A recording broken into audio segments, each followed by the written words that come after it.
welcome back, listeners, to Becoming Whole. I'm joined today in our Zoom studio, Mhm. by Aaron Tagert and Ann Donahue. I invited Aaron and Ann to talk with me today because they do a lot of work with couples in recovery. So, where a husband or wife has been unfaithful sexually, romantically with somebody else, and but are trying to restore their marriage. And so, they've been in deep, deep waters with a lot of couples and continue to do so. And I had a question that I've talked to clients with over the years and couples with over the years, but I really wanted to hear from them about it. So here's the topic of the day. Topic of the day is this typical scenario: a couple in recovery. Let's say the husband has been unfaithful, or the wife's discovered he's looking at pornography, or he's had extramarital affairs, and he's trying to do better. He's growing in this regard. They're trying to restore their marriage, and they're out together. They're walking in the park, and a young woman jogs by, and the husband turns his head and looks at the young woman. And the wife is angry. How dare you? She wants to be done with the date. Let's go home. You're doing the same old thing again. Um, and the husband is feeling like, wait, I thought I recognized her or something like that. And they're out. What do they do in that moment? Or another scenario would be husband and wife are at church, and uh, they're in, maybe the 2/3 of the way back in the pews and during worship, and the husband is just there, and he feels like he's just looking around the sanctuary innocently, but his wife feels like, no, you're checking other women out, or I saw you lingered long looking at that person in the third row or something like that. Um, so we just wanted to get into that. I just wanted to get into that with you guys.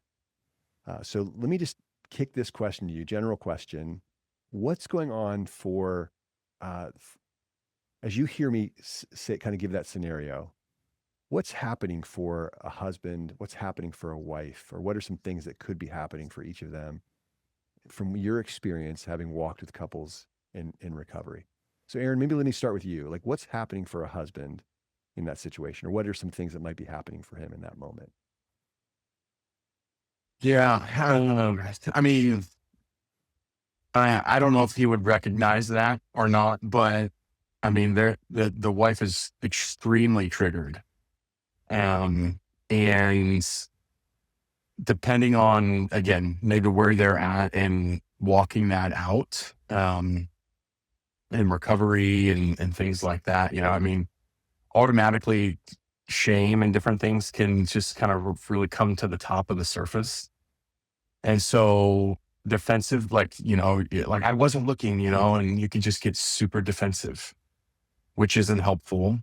But you consciously weren't trying to do anything wrong. And maybe you've even grown so much, like maybe before, yeah, you guys would go out and you would just turn and look and those types of things. But more in a seeking kind of way than maybe noticing or it happening. And you notice. And so I could see um very clearly how the spouse, the wife would be triggered in that situation. So um yeah, and then just feelings like, oh my God, like what am I supposed to do? I didn't feel like I was doing anything. Like and just unravel very quickly. Um yeah. Yeah. Okay. All right. So, Ann, Mm. uh, Aaron set you up here. He says she's extremely triggered. First of all, for anybody listening who doesn't know what that means, or maybe kind of I have a general sense of what that means. What else would you add to that? What's happening for a wife? Like, so let's go back to the park, the scenario I gave at the park. I was gonna go back to the park. At first I thought, "Ow, ouch." Mm, You know, she's so, you know, glad that they've made it out together.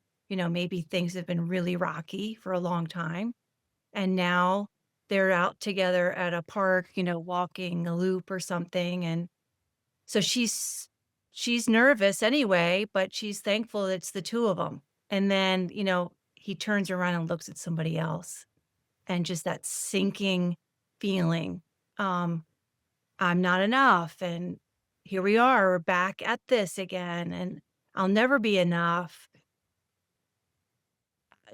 Did you have to turn around?" And So just a sinking feeling and then triggered, right? If this is something that was common, glancing, looking, even like barely, you can tell when somebody's looking at somebody. Um, you know, it's probably just a memory and I want to go home. Mm. I don't feel safe. Like, darn it. Like now this walk, this time together, just you and me is ruined and I'm scared. And um yeah. Yeah. So, Anne, when you say like you talk about the memory, you talk about fear, and that word triggered, you're talking about, you guys are both talking about for her. And so, Anne, let me just kick it back to you. She's having like there's some kind of neurochemical response happening. It's not, this isn't just her kind of formulating thoughts and making her mind up about something. You're talking about like like almost like her physiological muscle memory is going back to before they were in recovery, and whether she likes it or not, she does not feel safe. Is that what you're saying? Yeah, she's not feeling safe. So like the response could be either she got super quiet and numb and kind of like checked out, or she started to get, mad and like, I mean, I've seen couples at parks yelling at each other, Mm. like, Yeah. and yelling at them. And that trigger response is not her fault. And it's either numb, shut down, checked out, or angry, frustrated, talking fast. And those trauma responses that have been really helpful to help a partner like and a spouse notice and tune into. So you're, when you say notice and tune into, like that's where you would want the husband to respond to her in a helpful way. Okay. That would be amazing. Yeah, Okay. to help. Yeah. All right. So we've got this. So if I'm hearing you both correctly, and it makes sense to me. On the one hand, and maybe we should have started Anne with that question for you, but he's had this for whatever reason. He just turned his head, or he's looking around, whatever, and we haven't ascribed motives to him yet. Yeah, we haven't even determined whether or not it was a good idea or he needed to. But she's caught him seeing somebody else, looking towards somebody else, and she's triggered. She's experiencing all these things, and and he knows it now. She's either shutting down, she's getting quiet, she's saying we need to go home, she's angry, she's anxious. And so, Aaron, going back to what you said, so now he's feeling ashamed about this, he's feeling embarrassed, maybe he's feeling helpless, maybe he's feeling accused. It's like I wasn't doing anything, and after all this time you still see me that old way. And here we are having a great time. He's feeling disappointed. If he recognizes, Anne, what you were just saying, that this isn't her fault, this is a trauma response, he might be slipping into some shame that's connected to self-recrimination. Like, I'm so stupid. I did all this. Anything else you'd add to that scenario? Or any other nuances or different scenarios that are like that would be valuable for our listeners to think of? I'm putting you on the spot here. There may not be, but It's just so common mm, and they're not alone. I yeah. mean, and triggers go on for, years. So it's like catching it, like, Mm. Mhm. So let me kick this, Aaron. I'm gonna kick this to you because I've heard men say this to a spouse in that kind of situation. Um, I I was just looking, or I just noticed. That's not wrong. Where is that guy right? Where is he wrong? Where does that Mhm. not matter? Where's what else is neat? Like, how do you respond to that? Mhm. That's a good question because, yeah, I mean, on the one hand, I hear, and like you, like, clients, talking about this type of stuff, all the time, going to the grocery store, and, it might be difficult for them to go to the grocery store together or something like that. Right. And so, I would say, I think where a lot of guys go wrong with this is that they take the sort of more of the defensive approach than the empathetic, like trying to understand where she's coming from and why she's responding the way she's responding. Um, and I don't mean, so I think there's a both and to this. I think like you can in a humble and loving way, like acknowledge that like I wasn't doing, anything sort of wrong. But I think when you lead with that, you've probably led with that when you were doing things wrong. And so again comes back to trying to rewrite some of the old patterns. And so what would it look like to then, instead of take the defensive approach, to initially move towards her in that moment and how she's feeling, and acknowledging that she's triggered and helping to sort of unpack that a little bit together instead of ignoring it. And maybe even wanting to, it's a difference of focus. Like when we're focused on ourselves, yeah, what are you talking about? I wasn't doing this, and then all of a sudden, like you're not speaking gently, you're probably not as kind, and you're not doing that. Like you're actually reacting now instead of responding to what she's feeling, and that gets so easily lost. And so I think you want to keep that in mind, is that response versus reaction and how quickly that can change. But I think if the husband can sort of, now think about themselves first in that moment, um, I think that whole interaction could be entirely different.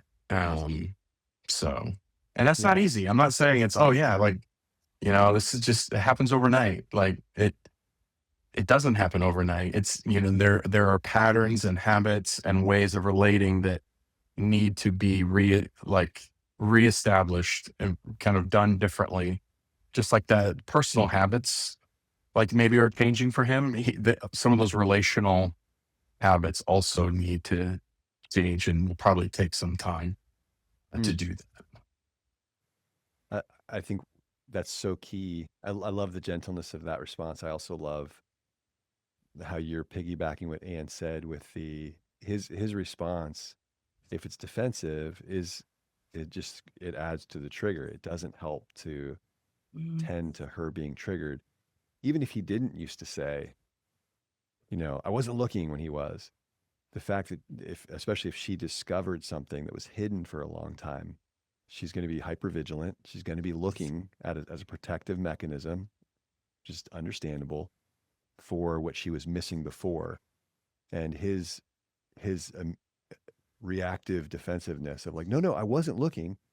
Even if it was, before they never had these conversations, it's not going to solve the problem for her, because it's going to go right to that place of like, that's what I used to think, and so, but I just saw you. So it's either way, it's going to trigger her.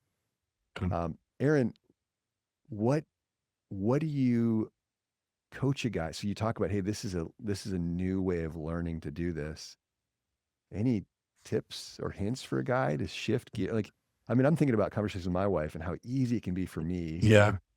when she says, hey, I thought you were gonna take the trash out.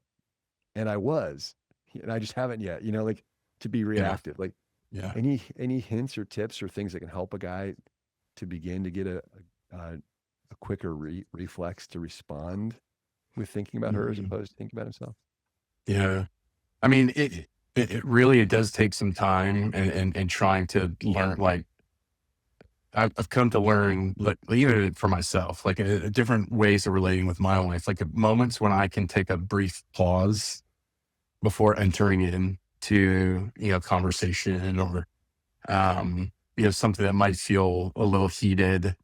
I'm gonna show up entirely differently than if I don't take that pause. And so, yeah, and what that does is actually, that, our sympathetic nervous system, it just kind of allows that to just calm down just a little bit.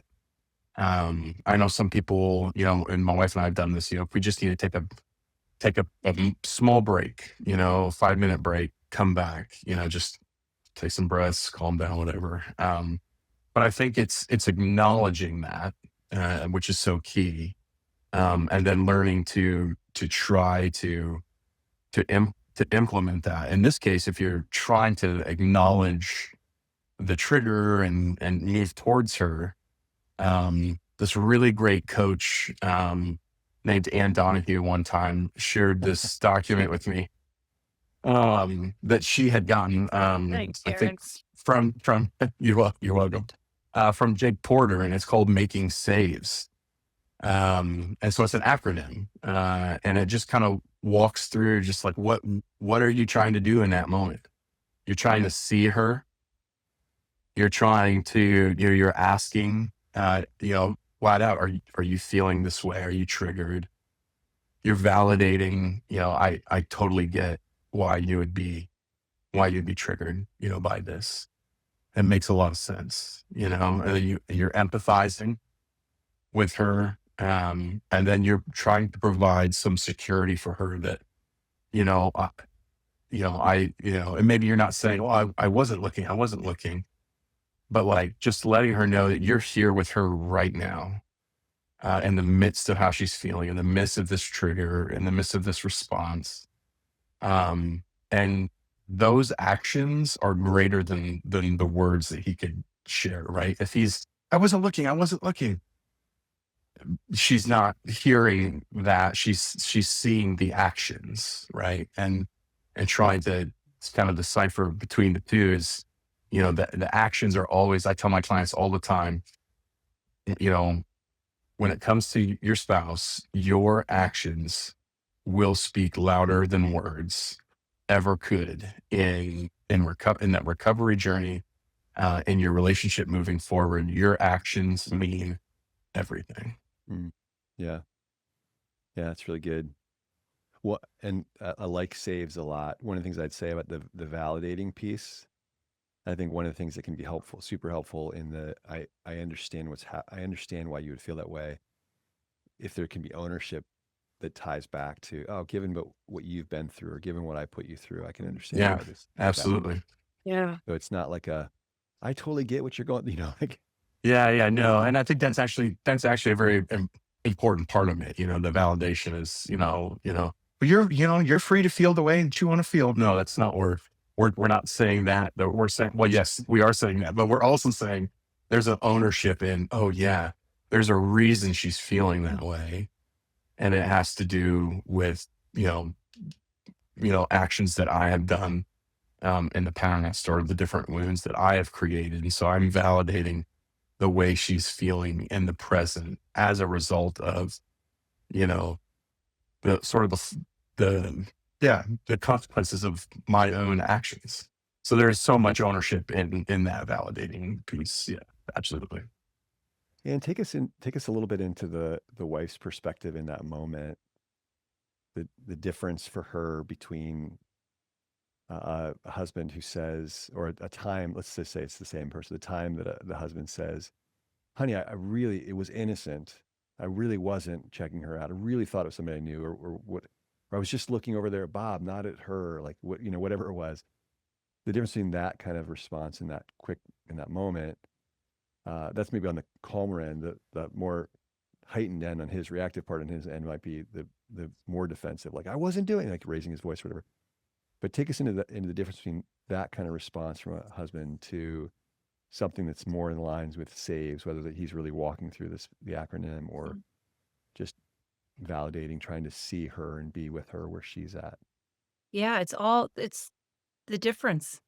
Makes all the difference. To her, it's not just did he turn around and see somebody else? Oh no, he's in a way left me again. Like, Mm. like it's not me you notice. It's not me you're with. It's just that deep fear, right? Of like somebody else will catch your attention, but I'm with you. And so it's that huge loss of relationship and loss of connection. So So, for her, yeah, go ahead. well, so I mean, that just okay. That feels like a game changer, like because so the reaction of him saying, "Wait, no, I wasn't," can feel to her like he is still keeping himself away from her. He's in his own world. He's focused on himself. He's after him feeling better, his whatever. And you're saying that part of the reason she's triggered is because she's been now she's alone here in the congregation. Now she's alone here in the park, and he's doing what he used to do. And so moving toward her with something like saves, validating, acknowledging, seeing her can help bridge that gap and help her to feel connected to Oh him. yeah. If he were to say, you know, I looked like, and I can see that like you're you're angry and you're afraid that, you know, now you know, I looked at somebody else and now there might be an interest or a lust or something. And so when he says, I looked and um I'm sorry that you're quiet now, like let's can we talk this through, right? Like Mm. that's that courage. Like it's going to take courage on his side to say, I looked or I turned my head. I did turn my head. You're quiet. I really want to um, you know, acknowledge that and I see you Mm. and I care about you. Yeah, Um, that's going to be my next question, Ian, was mhm. because Aaron and I have kind of set the stage, or maybe I set the stage with like he really is, from his perspective, it was innocent for whatever reason. Uh, and my next question is like, well, what happens if it wasn't innocent? What happens if it's the old reflexive turning his head that he had done for the last 20 years and he just did it again to check somebody out or to look lustfully? And you're saying that even when that happens, for him to acknowledge that, be honest, and seek to tune into what's happening for his wife is the better route forward. And depending on how, you know, dysregulated she is, like, you know, do you wanna go home and call a friend? Or what do you need right now? Like, do you wanna keep walking and we just walk in silence for a few minutes? Do you wanna go sit down on that, you know, there's a chair, there's a bench, um, and, you know, maybe we work through saves together Mm, right here, right now?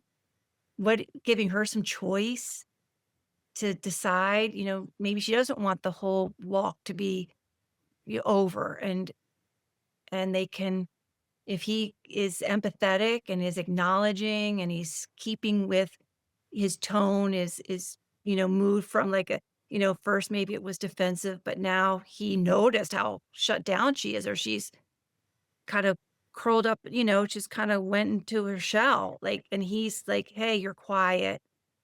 What do you need? We can pause. Like that pause Aaron was talking about is huge. mm. It's really meaningful. There's such gentleness in the way that you guys are talking about him responding, both gentleness on your parts, as you obviously have experience, compassionate experience walking with men who are trying to do this better. And um and Anne, I love even the gentle noticing of like he may start off defensive and then recognize, and that doesn't mean all is lost, or I did it wrong again, like, all right, let's just go home, screw it, we'll do it next time. Like, it's even then he can shift and say, okay, well, I was just defensive, and that probably didn't help you feel any safer. I want to try to do differently here in this moment. Such a growth mindset for both of them. And in your experience, what would you say, um, that a wife wants wants from her husband after that? So let's just say, like, let's say th- let's say that she said, I don't know what I need. I'm not sure I want the walk to be over. Let's take 5 minutes and reassess. Um, Obviously, she would want ultimately for him to not lust after other women, for him just to have eyes for her. But you kind of, I think, opened up a conversation that's important to, like, as for a husband who's just not there yet. He does have, let's say, a couple decades of training his own brain to sin, and he's in recovery. He's working on it. What does a wife want in those from him as he's not doing this perfectly yet? Is there ground for him to, and I'm not asking for license for him or permission, but if he's like, man, I do not seem to be able to get this part together the way that my wife needs right now. And I'm thinking here specifically, there was a husband and wife, a few husbands and wives I've known over the years who it's almost like they've decided we just don't go anywhere. It's just too hard. Mhm. So I think I'm kind of trying to push in there a little bit. What there's some things that for a husband who's kind of faltering with some of his reflexive noticing that he can do to help his wife without them just kind of living in an igloo somewhere. Yeah, right. It's completely realistic. It's probably that posture of um, empathy. Like, I'm probably not gonna, say it all perfectly on this walk today, but I want to get there. And I know how badly over time, looking at other women or being on my phone too much has hurt you.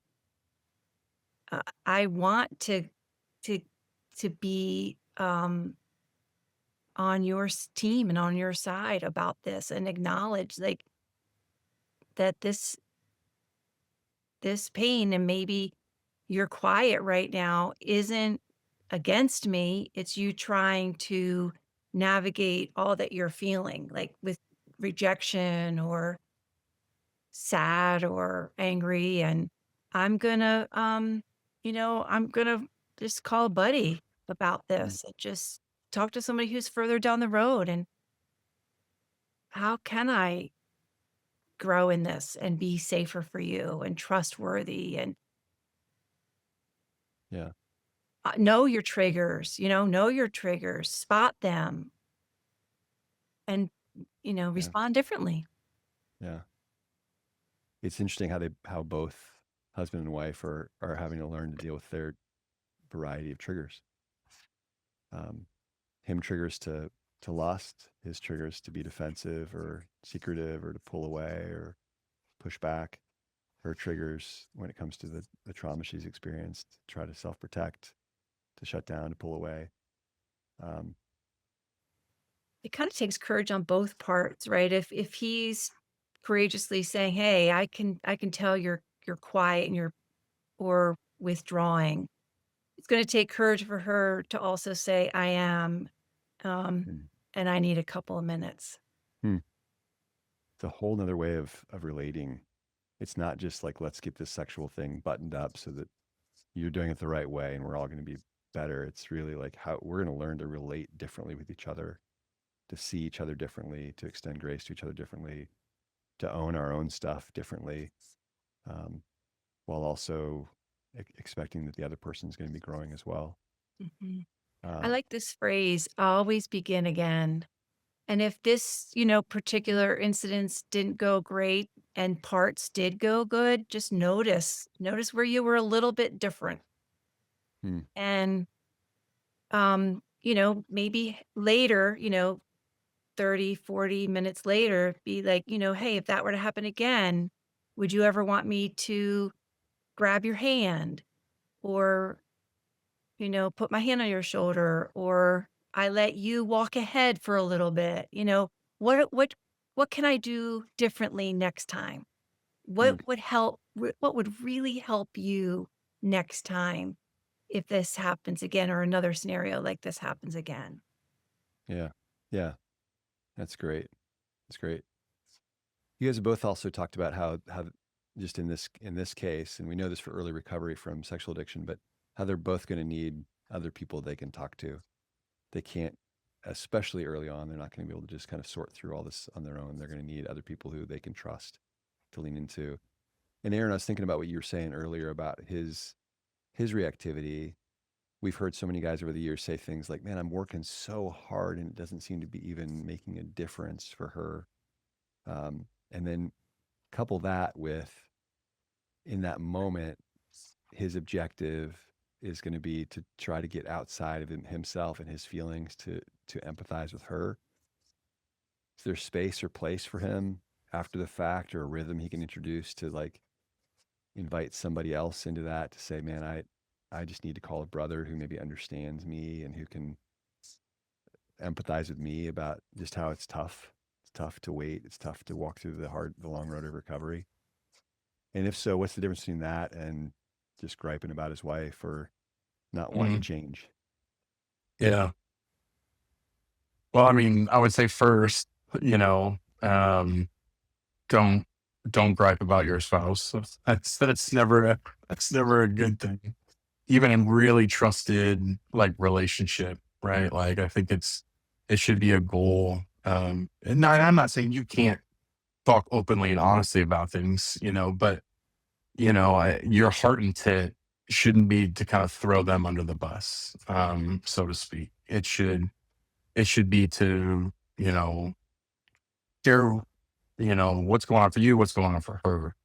But not so in a negative way that paints her in a certain light or paints him, in a certain light, vice versa. But Yeah.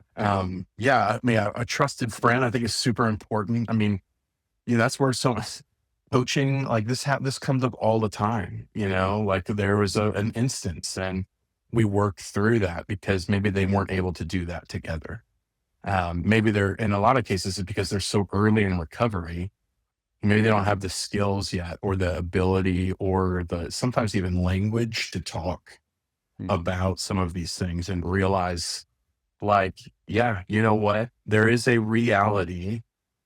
And I share this with guys all the time. I said, if you were out at a park, maybe you have your dog and your dog's out running or whatever, and you're just sitting there observing, you're not seeking. And there is a huge difference between actively seeking and noticing or observing. And there's a heart intent involved in that. There's, deception, like in that. There's all kinds of things that go into that. So, if you're going out there because you're like, oh, I'm just going to sit on the bench, and you're like, no, the reason I'm going out here is for this reason. And one, that's deceptive, and two, that's seeking behavior. That's not just, hey, there's a bench here, my dog's running, I'm gonna let him off the leash for a little bit. And I observe somebody in the meantime, right? But that becomes, what do you do with that? Hmm. And so I think being able to mention that, or, to just to unpack that with a friend, or in like in coaching or something like that, just a safe environment where, if you're not in places where you and your spouse can have sort of open conversation about that, or if it even in the empathy that we were talking about, it kind of just feels like maybe you're going in circles with it. um just being able to kind of talk about that, I think is really important. And again, I hear that all the time, like in the guys, that I meet with, different lots of different examples of that. Yeah. Well, that raises maybe the last thing we can talk about today, um, because there's kind of this maybe a picture of an ideal husband's response when he sees someone that fits the type of person or the type of situation that in the past has been tempting for him, and an ideal response from a wife who's walking with the husband and who's growing in maturity. Uh, and but I think there are a lot of couples, that both husbands and wives, who maybe hold up the ideal, and it's actually not realistic. It's not real. Like the idea that the spouse is never going to see anyone that they find attractive, or that there's um, or that they're not going to go out. I mean, those kinds of things, or that a wife is never going to feel a question or a check uh, ever again. You're going to just fully trust your husband. What are some of the ways that we can that people can frame up, like what is realistic? What can a wife expect from a husband when it comes to how he's stewarding his eyes and responding to her, uh, and what's not realistic. What's actually like, yeah, that's maybe a self-protective um, dream, but if you're married to a human person, it's going to look a little bit different. Maybe it'll be a little messier. What kinds of things would you guys say to that?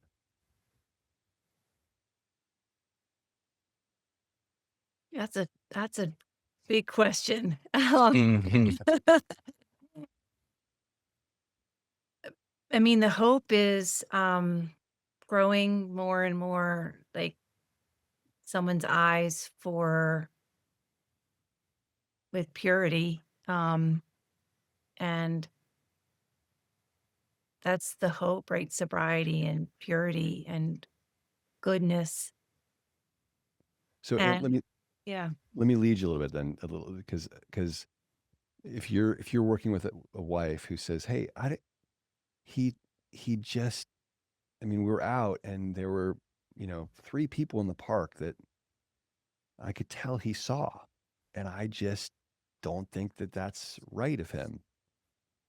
Are there ways that you would help her break down what she's seeing, what her expectations are, even maybe questions that could help her to that she could ask or get into that would help her to know what's Well, happening, what's not? yeah, I think that's so fair, right? Like we walk every day in relationship with men and women, and we see, we interact with friends and friends of spouses. So the fact that somebody sees somebody is going to happen, and it should. It's um the deep down feeling though of like lingering and gazing that it feels different for a wife. She can feel the difference. Hmm. So right, we both, men and women, see men at, the park, and men are there with their dogs, letting their dogs run. And so it's going to happen, but feeling as though this, that for a wife, that the husband, when he sees somebody, that his intent is not to take from that person, and she's trusting more and more that his desire is to like see the woman for a woman and not objectify her. And if that feels as though there's just this good common definition between the two of them, that they talk about it Hmm. and there's safety there and honesty Yeah, between the yeah, two of them. yeah. That sounds you're kind of pointing to a relational solution to it. We're gonna pay attention to the realities we live in, the world we live in, the both the good, the bad, and the ugly, and we're gonna work towards an open enough relationship between us that we can talk about our mutual experiences in that moment and what we're going for, Mhm. as opposed to the 3-second rule or whatever other kind of like uh, artificial things we'd say. Well, you looked for 2 seconds. That's obviously this or that. Like, Mhm. Aaron, anything you'd add to that? Yeah, I mean, I think like there is such a difference in the sort of, again, I mentioned it earlier, but just a heart intent, like, what is behind that? And there are things, that come to mind uninvited. And it might not even be visually, it might be, memory of something or an image or whatever it might be, an intrusive, we'll call it intrusive. It wasn't invited. I didn't go seeking it, but it happened, whether it was a memory, whether it was a person, who I observed because they were right in front of me. Now I didn't fix my eyes on that person and just continue to watch them walk. That would cross from sort of um, fleeting or sort of these invasive thoughts to now I'm actually taking some control over what's happening. And I think that's what's really important for couples. And I know Ian and I have talked with so many couples, about this, and if we're going through a disclosure process and really, kind of working on even just these different, in the, the material that we use from Dan Drake and Janice Caudill, talking about different levels, of fantasy. That's really what we're sort of talking about here is fantasy. The fleeting, is that first phase. It's brief, but these are these unintrusive, these are these intrusive thoughts, the things that, again, you're not seeking, just sort of like, you observe. And these things are halted in a lot of times, in a lot of cases, by recovery tools and being able to, like identify, oh, like what's going on in me right now? Or like, why, like, what this person caught my attention, like, and am I seeking something? Like starting to just ask yourself some questions, which probably wasn't happening before. Right. So there's some good, progress in that sort of journey and in that walk. But where that crosses the line and goes into the second phase, which is fixating. So now you've kind of gone from like, oh, the uninvited to now I'm sort of entertaining that guest. So like the same thing where someone shows up to your house and you're like, hey, sorry, not interested in the trees getting cut down, compared to, oh, hey, tell me about the process. And, what is it? How long does it take? And, now you've sort of entered into, this kind of bit in some ways, mutually, like you're entertaining what was once just kind of showing up. And a lot of times it is for the purpose of arousal. And so that is what they call the fixating on fantasy. And that is the fleeting versus the fixating. And I think it's so important for couples to sort of just understand like the difference between the two. And I think that happens over time and with like we have talked about today, like with some recovery tools and some progress and things like that. It doesn't just happen overnight, right? You've got so many different patterns, and different ways of trying to, I want to change the way we related before was like rooted in some pretty terrible things because of my own, addiction and behaviors and responses. And I want different responses. I want to show up differently. And so, how am I going to do that? Well, you've got to begin, kind of putting some of those things into practice and then doing it again and again until it becomes more of a habit, and a rhythm in your life. So it's all about rewriting some of those, patterns and rhythms, both relationally, but also individually, and being able to identify that. So I just think it's really important, to sort of, really identify, sort of differentiate between the two, because of the simple, I say simple, but, that observation, like, God's given us eyes to see. That's one of the senses, like, and just think about what, we couldn't see if we didn't have eyes, like the mountains. And, my favorite is like a lake that's just surrounded by mountains. It moves my heart in such a way. It reminds me of this deep connection of God as creator. And without being able to see, you lose out on so much good. And so there's a difference between seeing and again, like Ann said, like seeing somebody and taking something from them. To serve you in some different way instead of observing in more of just that kind of creator, beautiful way that God, like just remembering, like he gave me these eyes and not everybody can see, right? I mean, and so I think it's just important to just also kind of come back to that and the beauty of our senses and the enemy would want us to, he would want to thwart such a good thing as vision, as sight, as being able to observe. He can't create that. So he wants to distort it.